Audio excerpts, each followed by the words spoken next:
Ladies and gentlemen, boys and girls, children of all ages, welcome to Wear Many Hats. Actually having a bit of an international week this week, which we'll go into a bit more detail about. However, as ever, please like, share and follow the podcast. Help us get the message out there. We want new FM facilities professionals to join the industry and take us forward. And this is why we do the show. We want to inspire the next generation. Anyway, enough about me. Today, I am joined by Sean Jones, who is the International Property and Facilities Management Professional for Avis Budget Group. Hello, Sean. How you doing, mate? Hello, I'm good. You know, so I read your title on LinkedIn incredibly literally there. You did. Yeah, I like the international theme. Yeah. Being Welsh. Yeah, Welsh. Yeah, Welsh really? and Irish. Yeah, Welsh and Irish? Yeah. I did my ancestry DNA, which was really interesting to do. So, yeah. Really? No English in me, so I can wear red at the rugby. And There's no English at all? Not 1%. You've got an English Norwegian. accent, mate. Yeah, I'm putting it on for your podcast. Oh, yeah. Better. Oh, you're just trying to sound better? Yeah, that's right. Well, go for the There's Irish. definitely People love the Irish accent. What are you talking about? It's the language of love these days, isn't it? Well, it is. So, yeah, so thank you for having me on. Oh, absolute pleasure, Sean. Thank you for joining us. Have you had a busy day? It's not been too bad today. Yeah. You know, preparing for the podcast, that sort of thing. Yeah. Have you been nervous at all? Or have you been not all right? really. Not really. I was made more comfortable when you said I have to talk about myself because I'm quite good at that. So yeah. Professional attention seeker like myself. A little bit. But I'm quite passionate about trying to do the right things and getting new people into our profession because it is a profession. It is a profession, very much so. Yeah. I think sometimes. And for many years, people carry it around thinking in some ways that it's some way second rate. It's not that at all, No. But we kind of have to get over ourselves and see what we can do, and because it adds a lot of value to people. I completely agree. Without it, people would notice a difference. They would do, as they did during COVID. To be fair, yeah, absolutely. We shone in COVID, didn't we? To be fair. Yeah. It's kind of teetering back a little bit now, though, isn't it? That's why we need the podcast to keep it there, to keep it up there. Absolutely. Yeah, without a doubt. All right, Sean. Well, listen, I always start with a really, really easy question, and it's probably the thing that our listeners are most interested in. Tell us a little bit about your career, but also tell us your route into facilities management. Gosh, many years ago now. Back when Jesus had a paper round. Yeah. Before then, actually. Before then, somewhere around Moses. So, I think most probably, as many people of a similar generation and age of me would say, actually, they never knew what facilities management was. Yeah. It was kind of nearly being invented. At that time. And so my route into it was a little bit of luck and judgment, really. I saw a role working for Prudential. Yeah. I liked the sound of it. It was a chance to set something up. And do something different and, learn about this. So, grabbed it with both hands. Did you have a career before facilities management, or did you do different things? Different things, really. Yeah. I think from my dad, God bless him, I got a really strong work ethic. It was like, you got to go out, you got to work. Well, that's the Irish and the Welsh in you, mate, isn't it? And he's the Welsh side. Yeah. Yeah, so nothing massively to write home about, but I was only, how old was I when I started? Probably about 21, something like that. So right, okay. Quite young. So long ago, I mean, so here you go, they just banned smoking in offices. Can you believe that? No way. I can remember being in the office and seeing ashtrays on people's desks still because they hadn't quite got rid of them yet. And so that's how long ago. The thought of people doing something like that now is unbelievable, isn't it? Do you know something? I remember about 10 years ago, I was living and working in the Northeast, and obviously I've never known smoking in offices or anything like that. But I remember smoking on planes quite interestingly when I was 11. Cinemas, do you remember? Cinemas, I remember cinemas. One side of the cinema. Yeah. I mean, how would that work? It was weird, wasn't it? Yeah, it was the same as a plane. You could smoke at the back, but not at the front. No, Mental. But anyway, so I remember about 10 years ago, it must be about 10 years ago, obviously I'd never, during my working life, experienced anyone smoking else. I walk in this shipyard in Sunderland, right, because I'm trying to sell a contract. And the MD CEO is just sat behind a desk, massive wooden mahogany desk, like old school kind of Victorian boss type scenario. And he's just sat there smoking his fag, all that stuff. I just thought it was like a time warp. It was like going back in time. It was weird. That's a good link into my start of my career at Prudential, really. Exactly, yeah. Just a small segue there, Sean. It was. It's a really good one.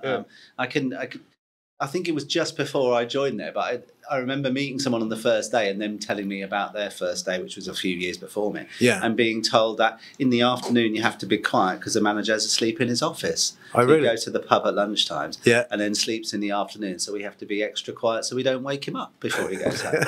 So that's quite interesting. You know, I don't think there's much of that going on nowadays. So. And that's kind of stopped as well, hasn't it? The old lunchtime beer. It used to be quite common in the city on a Friday, you know, when all the dealing was done, people would go down the pub and whatever. But yeah, I think also maybe not so much London, but also in more regional areas, people used to live locally, so they felt they could do that more. Now people come from all over the place to go to work. They do, and with hybrid working. It's a very transient. Well, it's a very transient economy, really, now, isn't it? I suppose. Yeah, that's what I was explaining. Okay, so Prudential. Yeah, so 14 years or so at Prudential. And quite a few promotions by the looks of it. Yeah, well, you know, I kind of grew alongside the profession, and I remember actually, I don't know, it must have been about 95 or 96 joining the BIFM, and that was kind of new then as well. BIFM, you know, I was very lucky at the time. You know, Prue was very keen on developing people, so special exams. Oh, really? That. And I just had is it opportunity? Is it luck? Is it from working hard to just do different things, really? You know, predominantly having done a few things to start with, I then kind of got into space planning and workplace design, you know. And so did a lot of that for a lot of years. Both that and working with architects and moves and lots of that, really. And then there was the opportunity to move more into a general role in FM, which I took. And just grew from there, really. I mean, I suppose these days people will change jobs to improve their career. I was just very lucky that at the right times, the right things came along. Had a great manager and a great leader to work for. Worked with some great colleagues who I'm still in touch with. You know, so I guess we were just all in the right place at the right time. And there's a really nice culture in the organisation as well that you've kind of felt, you know, part of a bigger thing. And there was a lot of social things that happened around that. So you kind of felt it was both work and life at the same time. So just to sort of go back on a couple of things that you said there. So, you know, you mentioned a good leader, you know, so a mentor, somebody that could take you throughout your career. Has that been an important part of? I think, yeah. I mean, I can only judge by my own experiences. Yeah, of course, but that's what's important. But yeah, I think so. I think, you know, working for someone who seemed to be good at making the right decisions, you know, was a fair leader, but also, you know, would socialise or whatever. I mean, I think I learned quite a lot of skills from them, but also from other people you meet along the way and different types of people. Maybe even learn things from people you perhaps didn't get on with and didn't like so much, because you think, you know, I won't be like that when I'm a leader. I won't be like this when I'm a leader. So you know, you can learn as much from adversity, I think, as you can from the good times as well. Well, I think we learn more from making mistakes than we do from we do, and you else. do need a culture where people can make mistakes. There's nothing worse when people are fearful. Get something wrong, I'm going to be in trouble. So the only time it becomes a problem if they keep making the same mistakes, and it's the obvious ones, you know. So, but you need to learn by them. You need to think, next time in that situation, I will act differently, or I will be different. Of course. Without a doubt. Without a doubt. So, I mean, Prudential, obviously, you know, over quite a long career there, you actually became head of facilities management, didn't you? I did, yeah. And then what was quite interesting as well was getting involved. I think it would have been in about 2000, maybe 2001. It was at the time when a lot of companies in the UK had discovered India and they were going to try and set out. So that was my first taste of doing anything. So was that like outsourcing then? Not quite. So Prue kind of bucked the trend, really, because they, rather than outsource, they already had some connections and set up their own Indian business. So they offshored it. So all the employees were Prue employees, and there was links there. So you know, being shipped off to India to go, okay, find a building, okay, get it ready. Can it be ready by this date? Talk to us a little bit about that. How was that? Amazing. Is the word I'd use now. Because it's such a different economy. What was really interesting is if you think this is 20 odd years ago now. It's most probably, if I went, I'd love to go back to Mumbai now. But I bet it's really different now. It's most probably a lot more commercial now. You know, I felt like it was kind of, nearly at that Wild West point when there was lots of investment and lots of this shiny buildings, but then you'd be going down the road and literally there'd be someone riding an elephant down the road next to you. And had one instance of an elephant with its trunk in the car taking money out of my wallet going, oh my God, what, No way. Yeah. And that's better than someone on a bike nicking your phone, isn't it? Well, the interesting thing was that they're working elephants, and the guy, he wanted us to get, you can get my elephant for free, but the taxi driver's like, don't. Because they'll let you get on it for free, but you've got to pay him to get off. And you try and get off the top of a however heavy, big elephant like that. If he doesn't want you to get off, So we had some fascinating, had some fun there, worked really hard. It was great to get that taste of international experience. What were what were the regulations like in comparison to the UK? From a facilities management perspective, there was certainly a real steep learning curve on how you would do things and what you do, and there was maybe things you had to make more of a moral judgment on, which you wouldn't be able to do in the UK. So, for example, there were some people who might have had their sort of early teens, 13, 14-year-old sons with them, and in the UK, you'd say, look, they're not allowed. This is when the building was being fitted out. Yeah. They're not allowed on site. No, but then when you hear, well, if they don't work, they won't learn a trade. They could end up begging on the streets and stuff and saying, well, okay, can I live with it on my conscience? So we kind of would try and cut a deal saying we don't mind them being there, but we don't want to see them being used for any sort of, forced labour or anything. And if they're learning while they're doing it, what is it? How am I going to, stand in the way of that? And then even things like culturally, because how, I guess, equipment costs a lot more than people. So, the cleaning company came up, turned up on the first night, and they had about 30 staff and one vacuum cleaner. I went, okay, what's going on here? This vacuum cleaner is really expensive.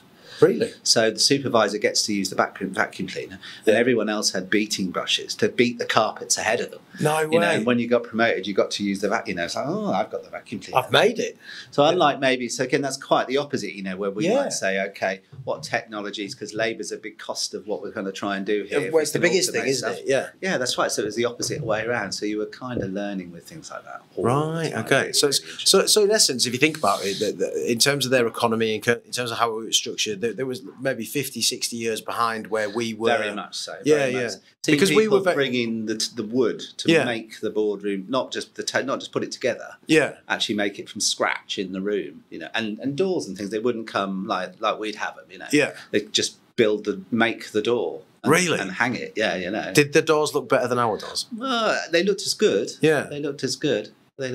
So that was so how long were you there? Well, we ever lived there, but we went through an intensive, most probably 6 months of going every 2 weeks back home for 4, there for 2 weeks back home. There was 2 of us. I had a sort of partner in crime who was our sort of engineering lead, who was loving it, all the engineering and stuff, because of course, trying to get, he had fun in games like, how do you get an air handling unit into India, and again, he's saying, okay, we're a good company with no corruption. So unless you find a way to give some money to the people at customs, it's going to sit there for 6 months.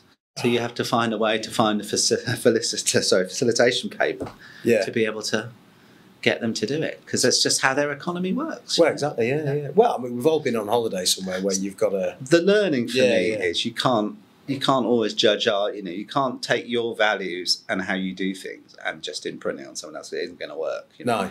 You have to be flexible about that and have to learn from it. So and I bet that was quite different, especially for a large organisation. I would love to go back there as well.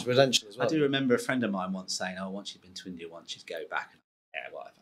And I've still got that. I still think, it'd be lovely to just go back.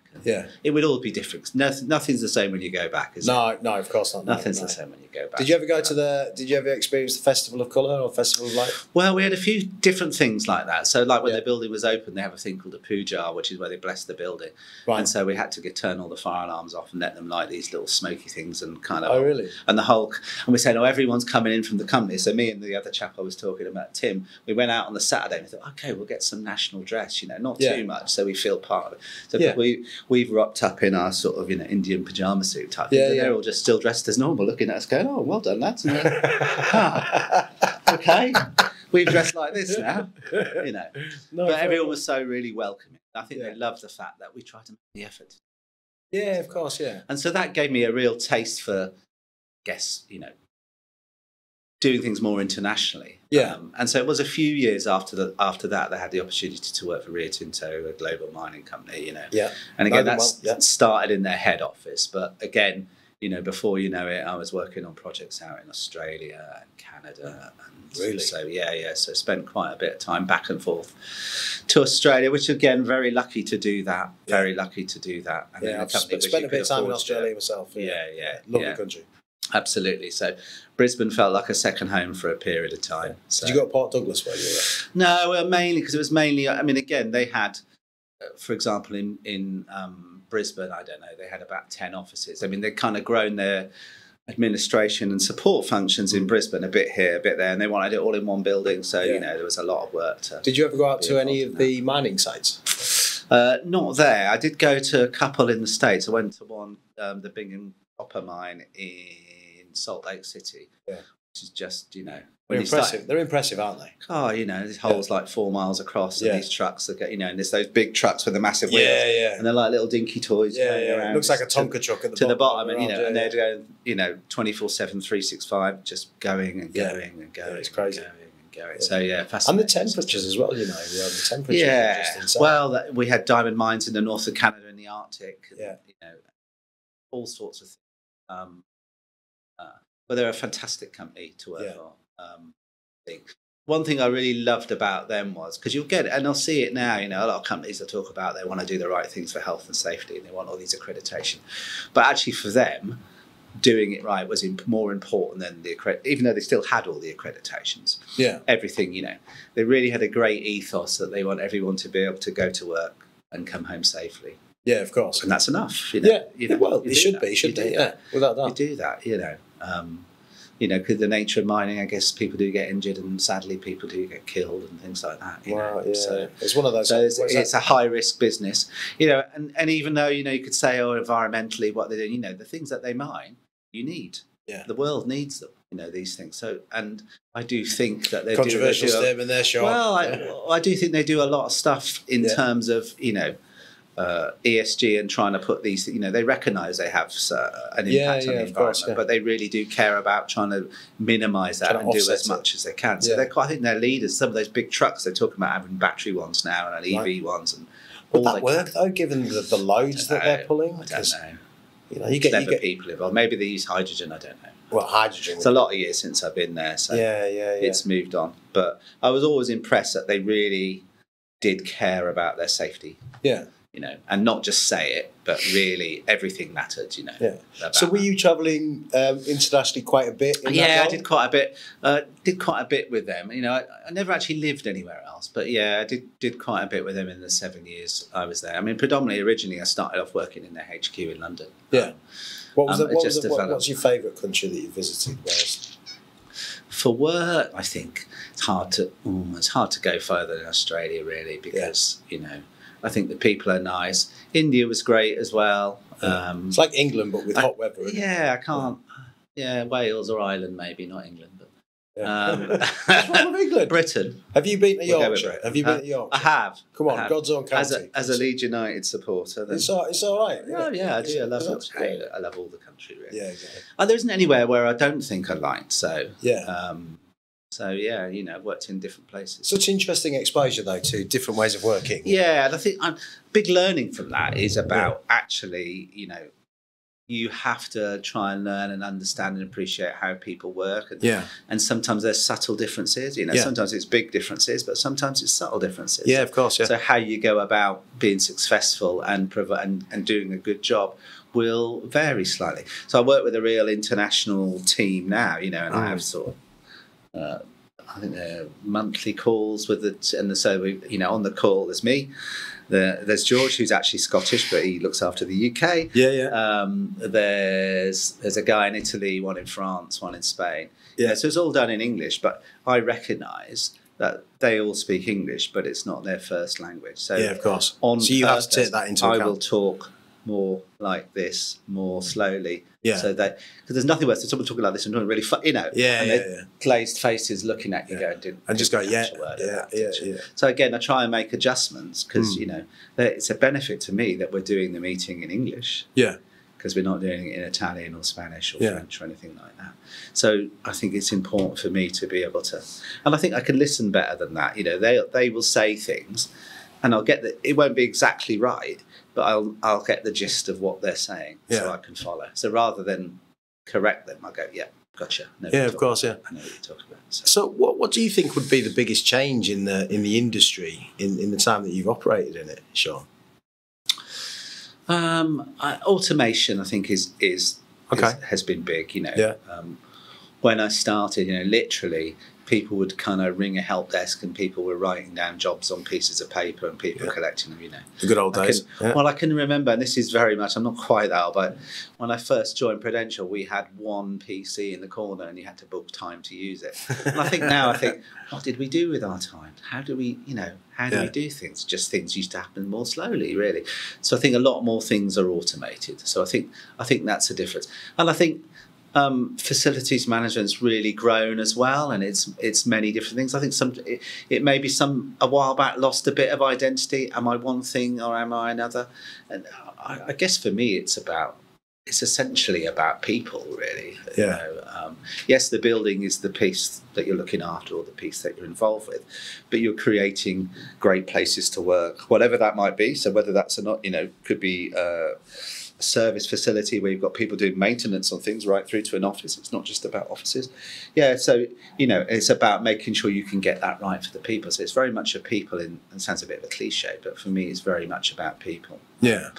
And how people do things, you know, and building those relationships with people, because you can have a massive effect on your company's well-being and your employees' engagement by the sort of place that you give them to work.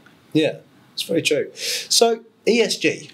Yeah. Let's talk a little bit about that, because you know, that's really excuse me, that's really ramping up. Yeah. And it has been for the last several years. How do you view that, and is it though? Well, I don't know. I'd like to get your opinion on it. You know, so, what differences do you see from 10, 15 years ago compared to now, and what's your view on it? Well, so I could start quite cynically and say, well, ESG is just the sort of the rebranding of CSR. Yes. You know, but let's not go there. So from a personal point of view, I want to do everything I can to try and save the planet. Yeah. Now, you know, not going to do it on my own. No. I wish I could. But everything I try and do now, I'm certainly, so from a personal point of view, I'm really aware of everything I do, you know, everything down to recycling, trying not to use my car too often. I'd like to say that I cycled here, but that I'd be lying. It's raining. I came on the train, but I came on the train rather than driving. But the train's a better option. So. But at work, I'm really trying to push that. And it's interesting working for a car rental company, you know, where actually our cars are used to do things. And I think it has to start with compliance and reporting. So you need to be able to measure what you're doing, first of all. And kind of a lot of people are in that early stage of doing that and getting that. And I just think the more we can do in every decision you should make, you should be thinking about, okay, how does that affect the environment? How does that do? So I guess I'm talking more about the E part of it. Yeah. Because the social and the governance part of it, I guess, sometimes falls a little bit more into the world of HR and into the world of how you're going to manage things as well. But again, it's important that, you know, your people are treated right. And yeah, of course. Yeah. I do like the whole kind of life cycle of, and I think some of the importance is going to put the onus on companies to make sure that the companies you do business with are trying to work to the same standards that you are. So, you know, kind of, you know, if you're going to be my customer, or if I'm going to be your customer, then I have to do certain things. And it's interesting, we see that very much in our business now, that kind of when we're tendering for things, it's gone from very few ESG questions to a whole questionnaire of that sort of thing. Yeah, we've experienced similar things. Yeah. My worry is that questionnaire, you know, people will just answer the question. Does anyone follow up on it? You know. Yeah. Does anyone really? I can think of some examples. I won't give out too many names though, of something where there was a questionnaire like that, and it's like a plan that has to be reduced, carbon reduction plan to reduce. You know, and the question was asked for the people who've asked for it. You know, well. You know, we'll be measuring this, but how does that? What happens at the end of it? And they said, well, I doubt anyone will even look at it once you put the first one in for the tender. So how's that saving the planet? Well, you know, if you've asked for a plan for us, but you're not going to check that we're making it, then where's the incentive for anyone? Or is this just a paper chase so that you can tick the box? Is it a tick box? Yeah, a little bit. It feels like that. Okay. But maybe you need to have some of that anyway. Maybe I set too high standards for myself and everyone else that I want everyone to be trying to save the planet. Yeah, we turn the lights out, so that we can do that, more often. And maybe I need to be a little bit fairer and say, okay, getting the measures in place is always the start of these things, and once you've got that, then trying to hold people accountable for it is the important thing. The good thing is, I think it's going to be it's going to be even bigger than SOX, because it's going to really link to companies' financial statement. So I can see a time where actually, if you're a big company, you want investment. So the bank's going, okay, my shareholders want me to be greener. I'm only going to lend money to the good companies who are being really green. Yeah. So that makes you go, okay, well, for us to get the loan from the bank, we've got to be really green. And then your suppliers. So you like to think, hopefully that'll work all its way up the chain or down the chain, both ways. But wouldn't that in the same way a bank wouldn't have, maybe 50 years ago would have been happy to invest in a tobacco company. Yeah. But now they're like, I don't know, I don't want to do that. Yeah, the reputational or that sort of thing. Or the fur trade. And that's become so much more important, I think. Yeah. Because, people are more citizens of the world, and they're more brand aware of these sorts of things, and they want to make sure that, if they want to bank, they want to bank with someone who they think is a good bank and doing the right things and investing in the right things. And I think that's true of everything. Yeah, as much as it can be. The thing is that the only thing I can see with that sometimes is it can disadvantage some organisations, because if you're a larger company, it's far easier to be greener, to be quite frank, in most circumstances. Yeah. If you're a smaller business, perhaps you don't have the budget to do the things that bank would require you to do to be able to enable that credit line, which would then stunt that business. So it's a double-edged sword, isn't it? You've got to be very careful about how you structure something like that, because it's all well and good if you promote one section of society in terms of commercial enterprises, but then if you disadvantage a larger section of society, then that can't be good either, can it? No. Don't we need to incentivise all businesses to... I think so. And I would think banks would look at people in terms of small, medium and large sizes, in terms of, so that they are investing or they are able to help everyone along the way. Because the other side of our double-edged, so maybe it's a treble-edged sword. Yeah, treble-edged sounds good to me. And one exists is, are those small companies more nimble? Are some of the big companies... carrying more difficult to actually really do these things because they don't have that same flexibility to change. So, and then how do we deal with things you like say it's black? I'll say it's white. Exactly. That's fine. But then I think commercially the industry, the FM industry, I think we're probably one of the better industries from an environmental perspective. We are thinking about it. We're talking about it, and more importantly. The industry on the whole is actioning it, which I think is great to see, because I've been in the industry 20 years or so. Back when I started, it was tick box. Straight from school? No, I'm far older than I look, mate. I'm far older than I look. I had a really easy paper round. It was all downhill. You need that in Yorkshire. You do, yeah, without a doubt. Yeah, I used to get a taxi back up the top afterwards. So, so I think the industry's pretty good at it. Yeah, more can be done. Don't get me wrong. Well, I think as long as everyone thinks there's more can be done, then it's a good thing to do, isn't it? If you ever think, these things are. It's a cliche. They are a journey, not a destination. You never want to get to the end. You always want to try and do more and more things. And I think we are good. I think also, because I know we've talked about the E a lot, I think we're quite good on the social side as well. We recognise that some of the workforces we have, are very important to us, and we've got to make sure we try and look after every one of those as well, and make sure people are treated well. And I would contest that. I don't think we're as good as we could be. Well, I think so. Okay. No, I'd agree with that, but I think we're much better than we were. Yes. Yeah. And I think maybe we can be at the vanguard in trying to get fair deals for lots of other things as well. Yeah, so, agreed. We recognise the importance of all people to deliver what we need to do. I do agree with that. Where I see the social element, I always look at it on the whole. Yeah, if that makes sense. Rather, so there's certain organisations that I would see, and I think, bang on, they've got it right. They're doing a really good job. And then the fable of John F. Kennedy, wasn't he, when he spoke to the cleaner, wasn't he, and said, what do you do here? And he said, I'm here to put a man on the moon. Exactly. Yeah. So, Yeah, that's very true. Because that's he knew what the mission was. He might have been there doing the cleaning, but if he didn't clean, you know, it was part of the same, all part of the same project. Yeah. So he was there to put a man on the moon as much as everyone else. I've not heard that before. Have you not? No, so I quite like. No. So yeah, I bet that cleaner got promoted pretty quickly. So fair play to whoever that individual was. Absolutely. You know? That's called managing up, isn't it? Yeah. Too fair. Okay, cool. The governance piece, we're bang on with that, aren't we? Right? Well, yeah, and I think a lot of that is just making sure that things are in place to support the other ones. You know. So,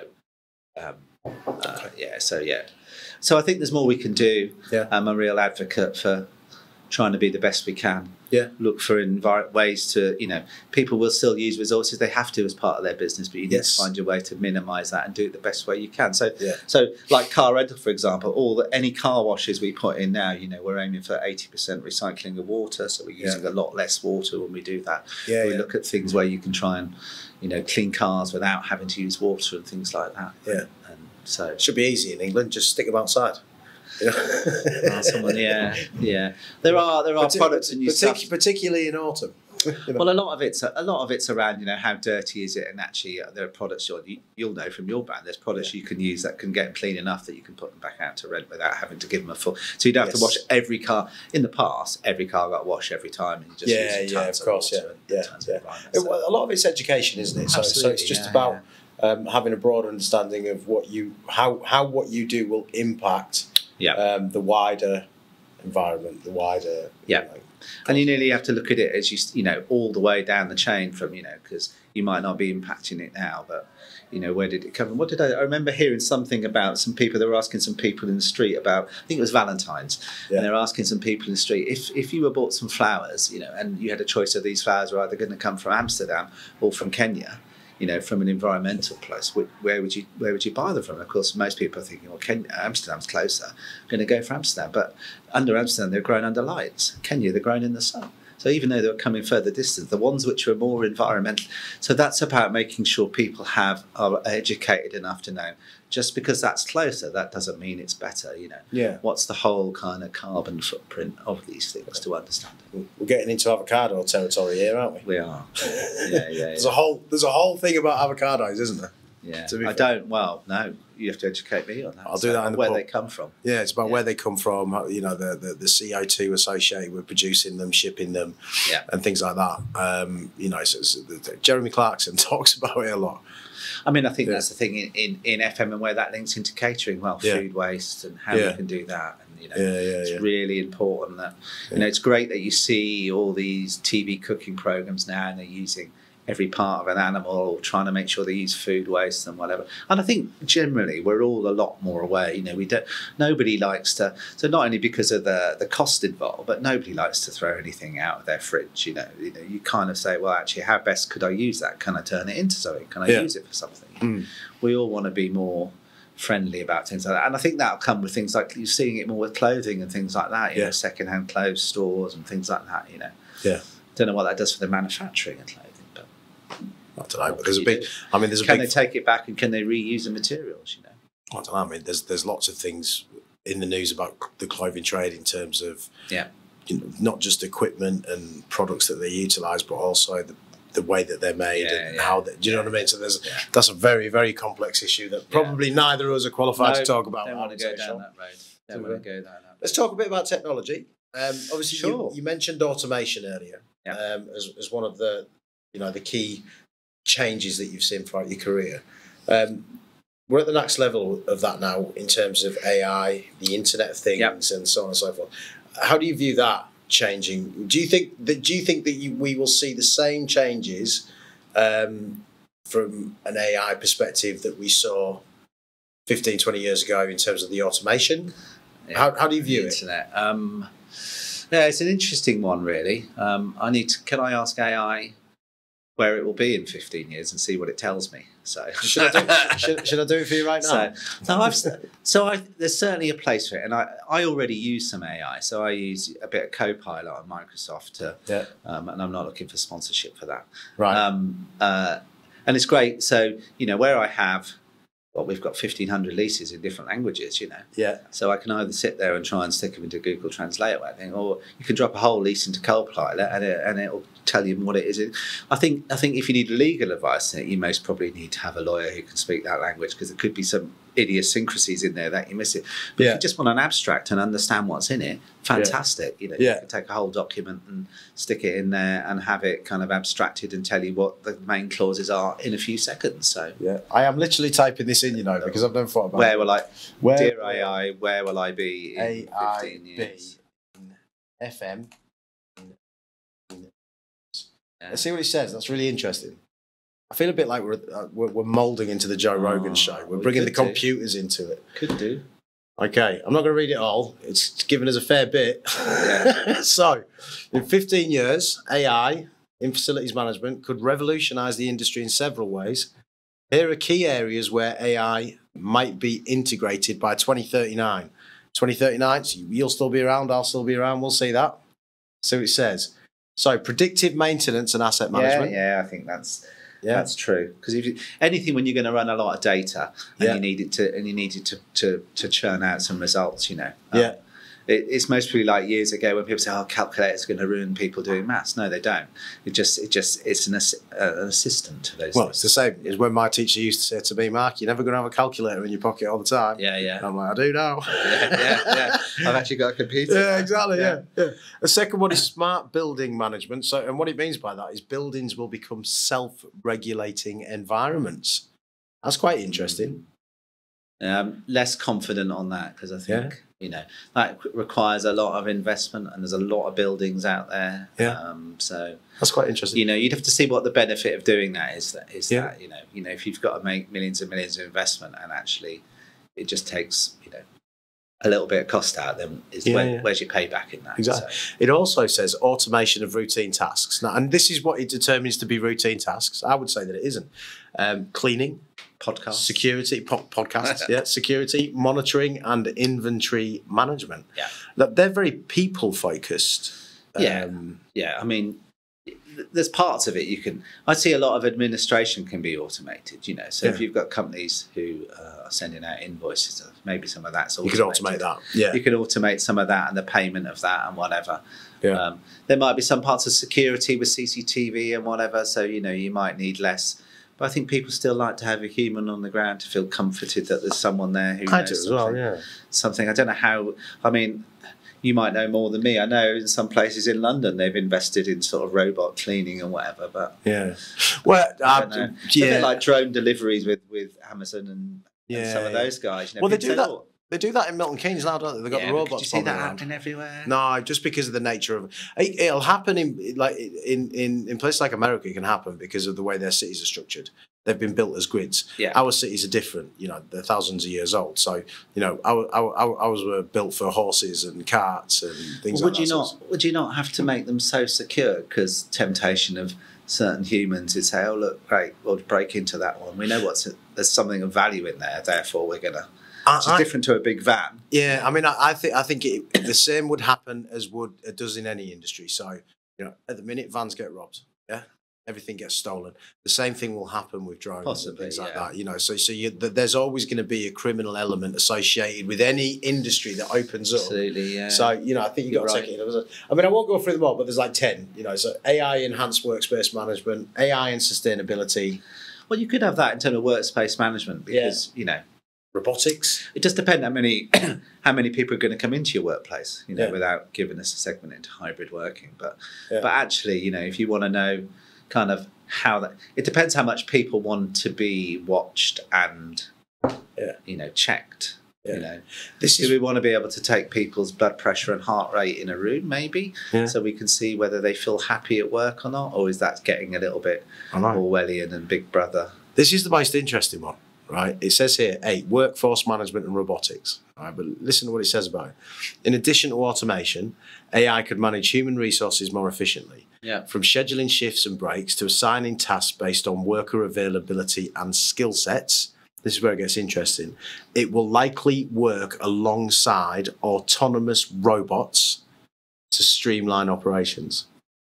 potentially leading to hybrid teams of human and robotic workers. Yeah, wow. Now that's interesting. We're talking, that's T1000 Terminator 2 stuff. I was going to say, so 39, so maybe we could do this again in 5 years and I'll be back. Yeah, exactly. But that's, you know, if that's what AI says it's going to be, autonomous robots. And, you know, but actually, if you know what skill sets people have, or if it is about, you know, scheduling people to do work and shifts, then why do you need a person to do that? Why couldn't it be done?